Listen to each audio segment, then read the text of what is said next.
सभी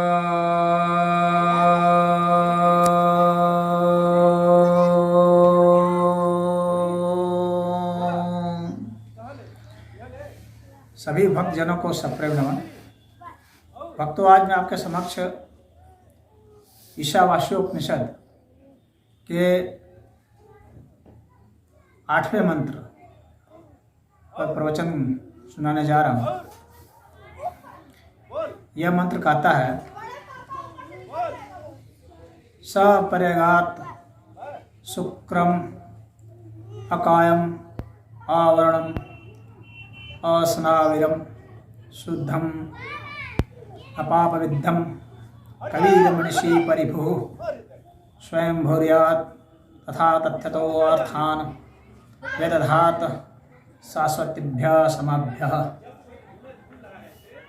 अर्थात ये आत्मा का प्रसंग चल रहा है, तो कहते हैं कि वह आत्मा जो है वह सर्वगत है, शुद्ध है, अशरीरी है, अक्षत है, स्नायु से रहित है, निर्मल है, अपापवत है, सर्वद्रष्टा है, सर्वज्ञ है, सर्वोत्कृष्ट है, स्वयंभू है और उसी ने नित्य सिद्ध संवत्सर नामक प्रजापतियों के लिए यथायुग रीति से अर्थों का विभाग किया है।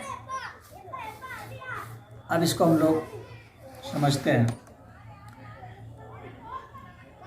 पर्यगात का अर्थ हो गया कि जो सब ओर से गए हुए हैं, सब ओर जो चले जाते हैं, यानी सब जगह जो स्थित हैं। यानी वो गत कहना उतना अच्छा नहीं है कि वो चले गए हैं, यहाँ पर उसका भाव यही है कि वो हर जगह उपलब्ध है। जाने का अर्थ यह हो जाता है कि वो वहाँ नहीं है, अब उसको कहीं से चल के कहीं जाना है, तो इसीलिए यहाँ पर सर्व लगा दिया गया है। सर्व लगा दिया गया मतलब कि आप समझ जाइए कि उसको जाना नहीं है, वह गया ही गया हुआ है, तो इस अर्थ में सर्वगत है। ऐसा नहीं समझना चाहिए कि उसको कहीं से चल के कहीं जाना है। यदि ऐसा सोचेंगे कि कहीं से कहीं चल के जाना है, तब वह जो है वो पदार्थ के तहत आ जाएगा, क्योंकि पदार्थ को ही कहीं ना कहीं से जाना होता है और आत्मा जो है चेतन सत्ता है, उसको कहीं ना कहीं से जाना नहीं है, वह शाश्वत रूप से वह विद्यमान ही विद्यमान है। इसलिए यहाँ सर्वगत का अर्थ यह समझना चाहिए कि वह जाने और आने से परे है, उसकी विद्यमानता सदैव है, हर जगह है। फिर है कि शुक्रम, तो शुक्रम का अर्थ शुद्ध है, तो वह शुद्ध है। और कैसा शुद्ध? ज्योतिर्मय शुद्ध, तो वह ज्योतिर्मान है। और ज्योतिर्मान का मतलब इस प्रकाश की ज्योति से मतलब नहीं है। कुछ लोग ज्योति का अर्थ यही समझ लेते हैं कि ये प्रकाश की ज्योति से मतलब है, जबकि उसका ऐसा मतलब नहीं है। वह ज्ञान रूपी ज्योति है, क्योंकि उससे ही आप सब चीज़ जान जाते हैं। क्योंकि प्रकाश का ध्येय यह है कि हम लोग जान जाए, हम लोग के लिए वह ध्येय है। हालांकि प्रकाश के बहुत सारे अनुप्रयोग भी हैं, तो यहाँ पर इसका अर्थ यह है कि हम लोग ज्ञान स्तर पर चले जाएंगे, यानी ज्ञान स्वरूप परमात्मा का जो स्तर है उसका हमें बोध हो जाएगा और आत्मा उस रूप में है। अशरीरी है, अकायम, तो यहाँ पर इनका कहने का मतलब यह है कि उसका आकार प्रकार नहीं है। आकार प्रकार जब भी होगा तो वह पदार्थ हो जाएगा। कोई भी चीज़ जिसका आकार प्रकार हो वह पदार्थ के तहत होता है, और जो आकार प्रकार से परे हो जाएगा वह पदार्थ जगत से परे हो जाएगा, उसका आयाम भी बदल जाता है। तो अशरीरी का मतलब है कि वह आकार प्रकार में नहीं है, उससे आगे है। तो जो शरीरी चीज़ है, अगर इसी को अगर हम विभाजित करते जाएं तो एक ऐसी स्थिति आएगी जबकि हम उसको विभाजित नहीं कर पाएंगे। क्यों? क्योंकि वह सूक्ष्म बिंदु से छोटा हो जाएगा। विभाजन और संयोजन के लिए छोटा होना जरूरी है, और इतना छोटा भी नहीं हो कि उसका हम विभाजन ही नहीं कर पाए। अगर विभाजन कर दिए तब तो वो पदार्थ में हो गया, अगर नहीं कर पाए तो वह चेतन सत्ता में हो गया। तो यहाँ पर उसको हम विभाजित करने के लिए देखते हैं कि एक बिंदु या एक रेखा होनी चाहिए, और संयोजित होने के लिए भी और विभाजित होने के लिए भी। तो जब अशरीरी कहा जा रहा है तो इसका मतलब है कि वह विभाजित नहीं होती है और संयोजित भी नहीं होती है, यानी वह बिंदु से सूक्ष्म है, रेखा से सूक्ष्म है, और रेखा से इतना बड़ा भी है। वह किसी भी काल्पनिक रेखा से जो अधिकतम हम सोच सकते हैं उससे वह इतना बड़ा भी है कि अब उसको हम संयोजित भी नहीं कर सकते। तो न संयोजित किया जा सकता है न विभाजित किया जा सकता है, वैसी स्थिति है, इसलिए उसको अशरीरी कहते हैं। और शरीर के अन्य, क्योंकि शरीरी अगर होगा तो उसमें शरीर के साथ जुड़ने वाली जितनी भी चीज़ें हैं, विकार हैं, वे सब हो जाएंगे और सारे गुण धर्म शरीर के उसमें हो जाएंगे, यानी रूप रंग आकार प्रकार गंध, ये सब तमाम जो चीज़ें हैं, कोई स्थान घेरना, इस तरह की बातें, तो वे सब उसमें आ जाएंगे। तो इसलिए वह शरीरी नहीं है, अशरीरी इसको कहा गया है। अछत कहा गया है। अवर्णम, अवर्णम मतलब कि जिसका कि क्षत नहीं हो सकता, इसको काटा नहीं जा सकता, इसको नुकसान नहीं किया जा सकता, इसमें घाव नहीं हो सकता है, तो वह अवर्णम है, उसका घाव नहीं हो सकता है, वह अक्षत है। अब इसके बाद है अस्नाविरम, तो वह स्नायु से रहित है, यानी जो सिराएं हैं उनसे रहित है। यानी इसको हम ये नहीं समझना चाहिए कि वह कोई सिरा है या कोई धमनियाँ हैं या कोई तंतु है, इस प्रकार का कोई भी जो अवयव है हमारे शरीर में, कोई भी जो अंग है हमारे शरीर में, वह ऐसा नहीं है, वो स्नायु से रहित है। फिर है शुद्धम, इसका अर्थ हो गया कि वह शुद्ध है। शुद्ध का मतलब हो गया कि उसमें किसी प्रकार का कोई भी मल नहीं है, वह निर्मल है। और शुद्ध का इस अर्थ में हो गया कि उसमें कोई विकार नहीं हो सकता, यानी उसमें हम कुछ न जोड़ सकते हैं ना कुछ तोड़ सकते हैं, इसीलिए वह शुद्ध है। यानी वह जिस स्थिति में पहले था उसी स्थिति में आज भी है और उसी स्थिति में आगे भी रहेगा, इसीलिए उसको शुद्ध कहा जाता है। अगर उसकी स्थिति बदल जाती है तो वह शुद्ध नहीं कहा जा सकता है। तो आत्मा के विषय में यही है कि वह शुद्ध है, यानी उसकी स्थिति को बदला नहीं जा सकता है, वो सदा ऐसा था और सदा ऐसा ही रहेगा और आज भी वैसा ही है, इसलिए वह शुद्ध है, निर्मल है। और अपापहत है, वह उसके जरिए कुछ पाप कर्म या पुण्य कर्म जैसा कुछ नहीं हो सकता है, वो पाप और पुण्य से परे है। और सर्वद्रष्टा है। हाँ, जो कवि की बात की गई है कि वो कवि है, कबीर मनीषी, तो कवि का अर्थ होता है जो सभी दिशाओं में देख सकता है, सर्वद्रष्टा है। तो यहाँ पर देखने का मतलब आँख से देखने का मतलब नहीं है, देखने का मतलब है उसका बोध हो जाना।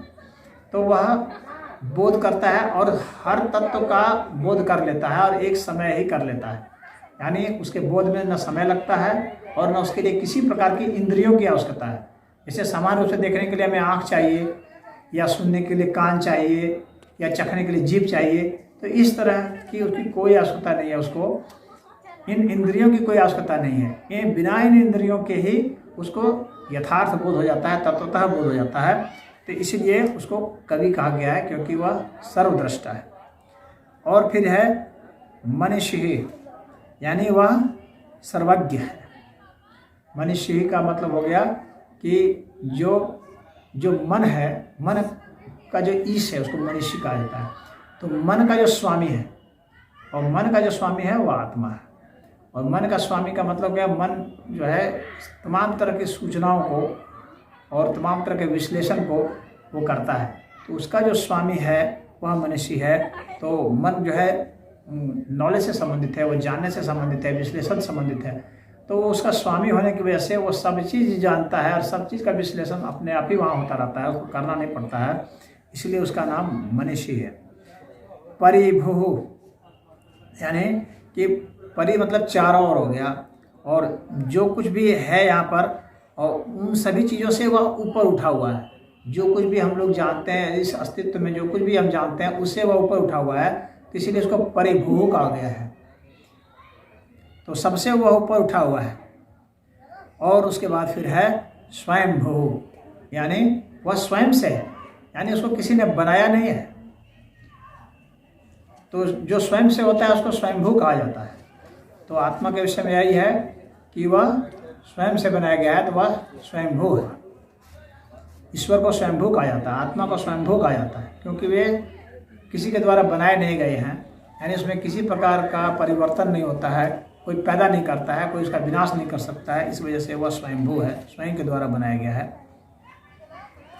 और वह जो है जितने भी प्रकार के तथ्य हैं उन सभी तथ्यों का वह अर्थ है, यानी जितने भी प्रकार के तत्व हैं और उन तत्वों का जो भी तथ्य है और उसका जो निचोड़ होगा, जो अर्थ होगा, जो मीनिंग होगा वह, और जो उसका मीनिंग से नहीं बल्कि वह इस अर्थ में भी है कि जो कुछ भी उसका सार है वह भी वही है। यानी हर चीज़ का वह सार भी है, हर चीज़ का वह मतलब भी है, और जितने भी गुण धर्म जो कुछ भी आते हैं ये सब उसी के जरिए हैं। इसीलिए वह इनका सार तत्व भी है, इन्हीं से सारे ये उत्पन्न हुए हैं। बाकी जितने भी उत्पन्न होने वाली चीज़ें हैं वो उन्हीं के माध्यम से उत्पन्न हुए हैं, इसलिए वो उन सब का सार है।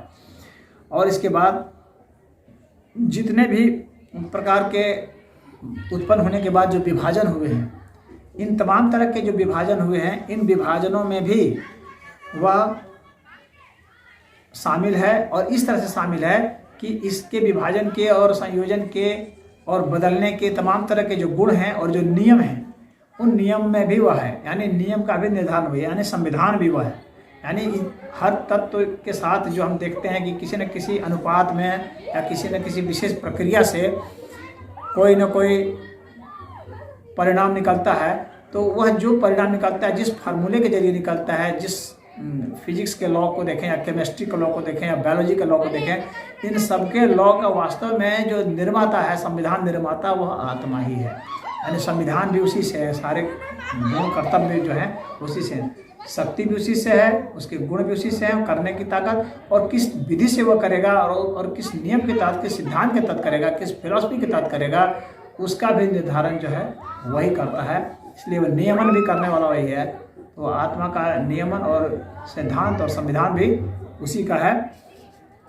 और उसके बाद जो है वह पदार्थों का जो विभाजन किया गया है, वर्गीकरण किया गया है, जो ग्रुपिंग हुई है, हम देखते हैं कि मनुष्यों की, जंतुओं का ग्रुप है, पक्षियों का ग्रुप है, उसी तरह से वनस्पतियों में भी कई वनस्पतियां हैं जो कि जैसे फूलों का एक अलग हो गया, काई समुदाय अलग हो गया, बैक्टीरिया का अलग हो गया। तो जितने प्रकार के ग्रुप हैं, चाहे धातुओं का ग्रुप है, तो सारे ग्रुप का जो है नियमन भी वही करता है। यानी वर्गीकरण भी जो किया गया है, जो हम देखते हैं वर्गीकरण, वह वर्गीकरण भी उस चेतन सत्ता से ही है। तो आज इतना ही, और इसके साथ ही यह मंत्र जो है समाप्त होता है। तो यह ईशावास्योपनिषद का यह जो मंत्र है, यह आत्मा संदर्भ में एक तरह से सभी कुछ बता चुका है। आत्मा के संदर्भ में सब कुछ बात इसमें आ गई है कि वह सर्वगत भी है, शुद्ध भी है, अशरीरी भी है, अक्षत भी है, स्नायु से रहित है, निर्मल है, पाप पुण्य से परे है, सर्वद्रष्टा है, सर्वज्ञ है, सर्वोत्कृष्ट है, स्वयंभू है, सबका नियमन करने वाला है, सिद्धांत बनाने वाला है, वर्गीकरण करने वाला, हर चीज़ मतलब वही है। कहने का मतलब यही है। तो आज इतना ही। ओम।